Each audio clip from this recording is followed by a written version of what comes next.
হচ্ছে 24 পরগনার ভেরি অঞ্চল। এরা কেউ কেউ বলে এটাকে ঘেরি। বিস্তীর্ণ, চারিদিকে জলে পরিপূর্ণ হয়ে গেছে। এত বড় বড় জলাশয়, এক একটা হয়তো 200-400 বিঘা হবে, জলে ভর্তি একবারে। দূরে যত দূর দেখা যায়। আমরা এখানে আজকের সফর। এই যে আমার গাড়ি, প্রচণ্ড বৃষ্টি।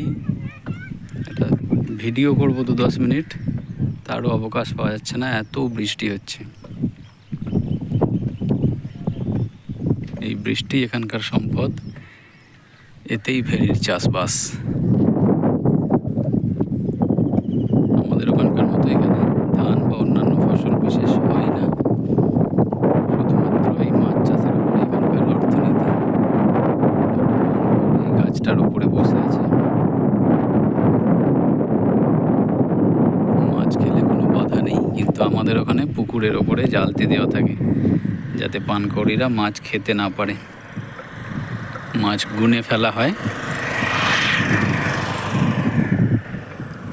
এখানে এত বিস্তৃত, এত মাছ, সুতরাং পানকৌড়িরা এখানে আসতেই পারে।